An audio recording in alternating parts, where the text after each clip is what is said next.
Okay, hey Insomnia, welcome back to my channel. My name is Austin. I'm freaking out. I just got out of the live Dreamcatcher concert. Super exciting. Whew. All right, so this is going to be my reaction slash review to the concert. Obviously, for copyright reasons, I can't include any clips or any videos because it was a paid, like, private concert and fair use copyright law. That would probably like copyright strike my channel, which would not be good. So I posted a community tab post over on my community tab asking, whether you would be interested in me starting a Patreon, because on platforms like Patreon, I could actually react to the entire concert. Whereas on YouTube, copyright's a little bit different. So anyway, this is just my thoughts and my impressions. I'm going to be looking at my screen a little bit because I have an entire notepad document full of stuff. And I will be inserting like some screenshots from the concert just so that if you didn't get to go, you can at least kind of see what I'm talking about. But I can't really include any audio or video. So this is just my thoughts. This was my first ever Dreamcatcher concert. Of course, I've seen them live in videos like, clips and stuff, but this is my first like actual concert experience, right? So the name of it was Dreamcatcher Concert Dystopia 7 Spirits. The first note I have is OT7, my heart. It's so great to have Handong back. She looks incredible. She sounded incredible. And it was like she was never gone. The chemistry was there immediately, and we love to see it. Okay, so the next note I have is just Dami's hair! Exclamation point. So I'll insert a picture. She had a very beautiful, like, blue to green ombre situation going on, and she looked incredible. The very first song that they started off the concert with was Break the Wall. And I was super nervous and excited to see how they did it with Handong there. They started off without the megaphones. So I didn't see the megaphones. It sounded like they were just singing live into the microphones, which was great. They sounded incredible. This isn't going to be like a super in-depth like vocal analysis because I'm enjoying the concert as a fan. This is my first ever Dreamcatcher concert. So I wasn't really dissecting. I didn't want to be too critical. I was just here to enjoy my girls. But I did comment on Break the Wall. I said, Guyon's low notes? Exclamation point, question mark. So I'm guessing at that point, Guyon had a low note that caught my eye because I commented it. I put, Dami's rap is very aggressive, and Shion's vocals, banana emoji. So Shion's vocals were bananas.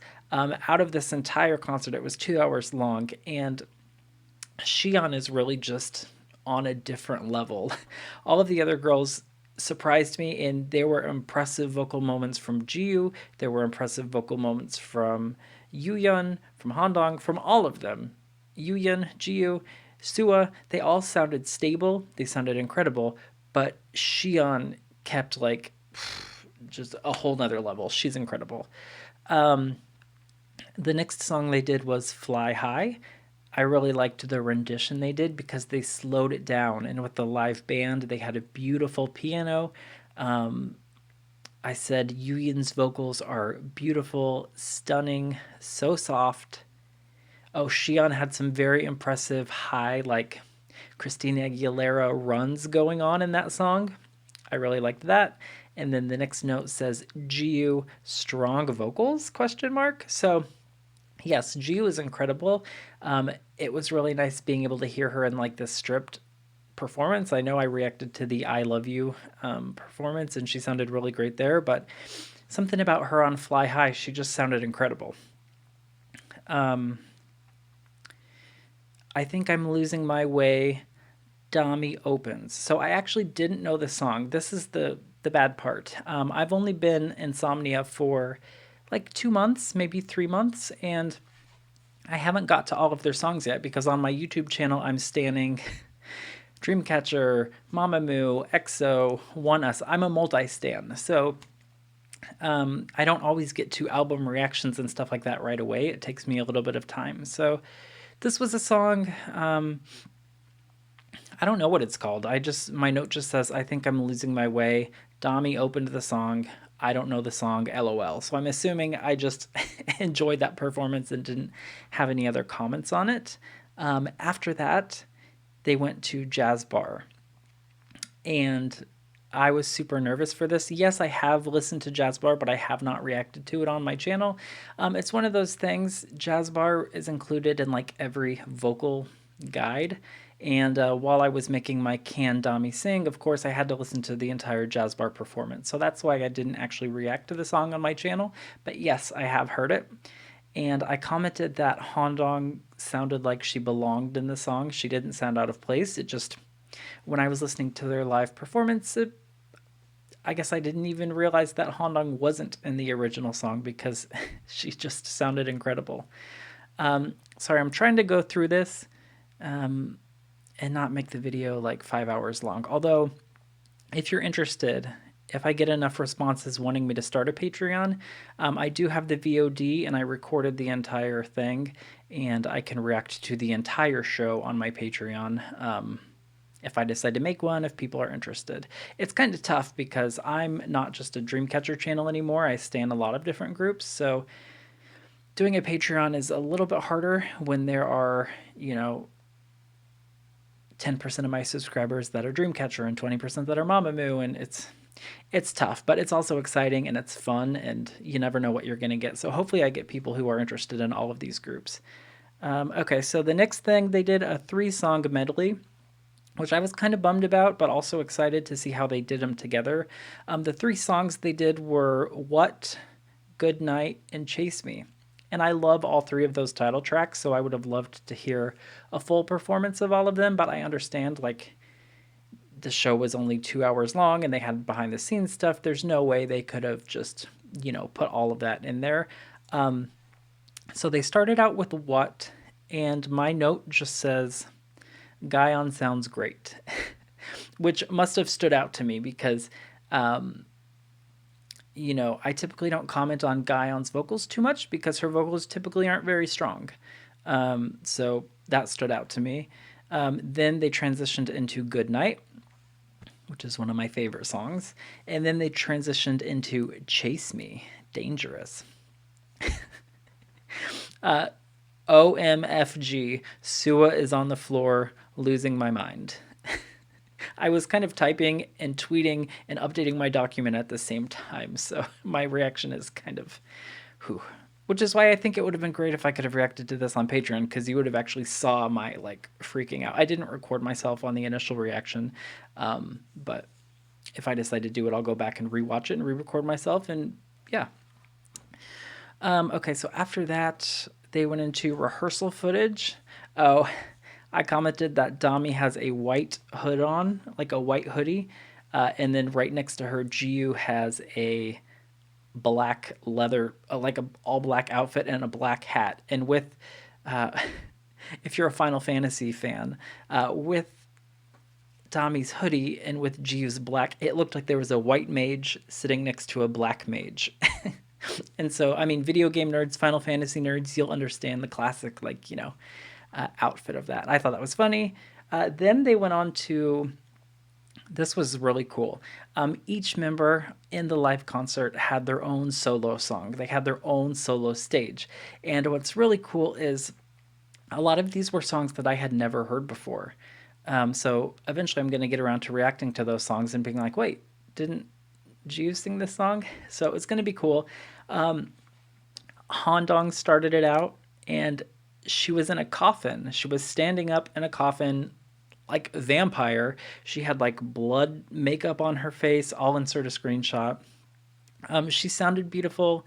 I had never heard the song that she was singing, but apparently it was an AKMU, Akmu, Lee Suyun and her brother. It was one of their songs, which I've actually reacted to them I think twice on this channel, and that's another group that I was meaning to get into this weekend, but there's a lot going on this weekend, so I probably won't get to it. But Akmu is a group that I love, and I'm going to react to more on this channel. I put that Handong sounded beautiful. I'd never heard this song. Her emotional voice made sense, and it makes sense because Handong's voice is kind of similar to Lee Suyun's voice. Lee Suyun's a little bit of a stronger singer, but they have a similar like vocal, like emotional quality. And I commented, "Wow, this is the best I've ever heard Handong sound." So I am super impressed. Clearly, Handong in China has been working on her vocals. She sounded strong, she sounded great, and this was a really good song choice. It's important when you're doing a solo stage to pick a song that suits your voice and suits your range, and this was a really good choice. Next up, it started to get a little bit weird. Yuyan came out and she sang Taylor Swift 22, which is an incredible song. It was a weird choice. I loved it though. And she was dressed up as a Toy Story character.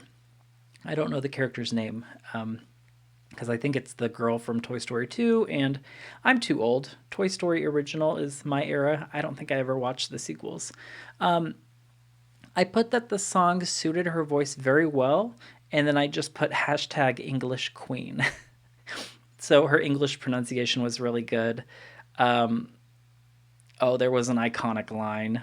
Handong was being, the shade queen, Handong, and she said, "What is Dreamcatcher anyway? Ew." And that was great. It's nice to see Yuyan just having fun. There were some beautiful, nice high notes in there. I commented that her vibrato was really good, and some of the higher belty notes, she sounded very similar to Xion. And I noted that she must be taking vocal lessons from Xion because their technique is becoming very similar. And then she said, "Oh, Andy's coming," and she dropped to the floor. Like she went, it was great. Jiu's, I was not. Jiu's was confusing to me because I didn't know. Like, I recognized her bunny outfit. I know it's from like a Pixar or like a Disney movie, but I'm too old to know. I've never seen that. And I didn't know what the song was either. So let me know. And I thought it was good. And Guyon's blew me away. I wasn't sure what she was at first. I put, is she a sexy mermaid or is this like a futuristic Star Trek look? I can't tell, but either way, cleavage queen. Because because Guyon killed it. She looked incredible. I don't think the vocals were live. A lot of these solo stages, it was hard to tell, but I don't think Guyon was singing live. But she did sing it. Like at some point, she had to record those vocals, and it sounded really good. Again, I didn't know the song. I'm pretty new to K-pop, and I didn't know a lot of these songs. Next up on the solo stage, it was Dami, and she was like a baby, and that made me nervous because I thought she was going to sing Rockabye. And my thoughts on that solo. If you haven't heard my thoughts on that, go watch my video. I reacted to that, and it was good. I didn't know what the song was, but it surprised me. And she said she was going to be a bad girl, and at that point, I lost it. So, no more notes on that one. Xion surprised me. She came out like the 101 Dalmatians lady mixed with Sia's background dancer. And there were times where she was on the floor, like recreating the WAP dance, and I was just the gays. This concert was for the gays. If you were watching this concert with your family, I'm sorry, because there were a lot of moments where it was just like, this is too much. The next one was my most unexpected and probably my favorite moment of the night. It was my Musomnia Insomnimu. It was my two fandoms coming together with my bias, one of my biases. It was Sua. And Sua performed Maria by Hwasa, which is my favorite Hwasa solo song. And of course, she couldn't just be sexy and beautiful vocals. She dressed up like Hellboy. And they added ridiculous Hellboy like monster sound effects, and it's The whole solo is ridiculous. I don't know if the solo is going to be in the VOD for the concert because of copyright reasons, which is another reason why I was thinking about doing a Patreon and reacting to the whole thing, because I don't think I can upload the solos to YouTube. So that's a bummer. But yeah, it was ridiculous. It was Sua. She sounded incredible, and yeah. After that, they went to a song called Dear, which I'm a bad insomnia. I had never heard that song either. So yeah, I didn't have any notes on that other than just it was interesting because it sounded like it was a very emotional and like heartfelt song, and Sua was distracting the whole time. She was Hellboy. She was biting Jiu, and Jiu was still in her bunny costume with the carrot, and Sua was biting the carrot, and it was just a weird performance because you could tell the song was emotional and everything. And I think someone said that Jiu wrote the song. Yeah, also the live chat and the concert was ridiculous. Like there was no way you could read it. And in like the intermission and in the breaks, they would go out and they would look and they would read some of the comments, and it was like impossible for them to read it. Also, this whole time, the audio and the video was perfect. The live band sounded incredible. The mixing sounded better. In the beginning, there were a couple moments where like the background track was a little bit too loud, but they fixed that pretty much immediately. Okay, and then the next performance was Scream. I said it was pretty much like the drive-in movie performance, but with a much better camera, and the live band was incredible. The stage was huge. Like it just looked more fluid. Handong's dancing was perfect. Scream, one of my favorites, but it's one of those things. If you've seen them perform Scream before, you know what you're going to get. It's just now there's Handong, and it was really good. Yeah, this live band is ridiculous. Wow, I hope that Happy Face keeps them. Yeah, so I'm hoping that the Dreamcatcher company or Happy Face, I'm hoping that a live band becomes a permanent thing, because Dreamcatcher itself is incredible, but they have so many rock elements that having that live band in the concert, it's just next level. And especially with Shion's, like, ooh, it was just great. I was hoping to see like her perform EXO Overdose, because now that I'm in love with EXO, that would have been cool, but she didn't do it at this one. The next song they went into was Sahara with Handong. They're all singing live. One of my favorite songs. That's all I put. So I just enjoyed that song. It was incredible. I love it. I love that special clip music video. It's one of my favorites. I don't know. I think they were asking them questions next about, like, I think the question was, what did you learn about the members that you didn't know before? And the only thing that I wrote down is that Handong is addicted to fried chicken. Handong is addicted to chicken. They said that she would randomly just start craving chicken and she would order it for delivery in the middle of the night. So I put Handong is my spirit animal because I also love fried chicken. So I loved that. La chica de verdad nos gusta el pollo frito, la chica de verdad nos gusta el pollo frito, la chica de verdad nos gusta el pollo frito, pollo, pollo, polla. They went into Deja Vu next, and I put Deja Vu without Handong is simply incomplete. So it was incredible. I loved Deja Vu. I noted that the live band made the song 100 times more dramatic, and the guitar, oh, it was so good. If you have, like, me talking about it, this is just me fanning. Like, I can't do the performance justice. Like, it was an incredible concert. Yeah, maybe if I get enough, like, maybe if enough people want me to do a Patreon, I'll react to it. But either way, you should go to the website. I think you can still purchase the video on demand. I don't know what the pricing is yet, but you know, that would help support Dreamcatcher, and that would be really cool if you wanted to react to it. I know that there's going to be people who recorded it and send it out, and like if you can't afford it, whatever, do what you got to do, but I think it's really cool if you can support the girls also. Next, they went into Red Sun, and I just put OMFG, my favorite. I put my favorite next to like all of these songs. Red Sun was awesome.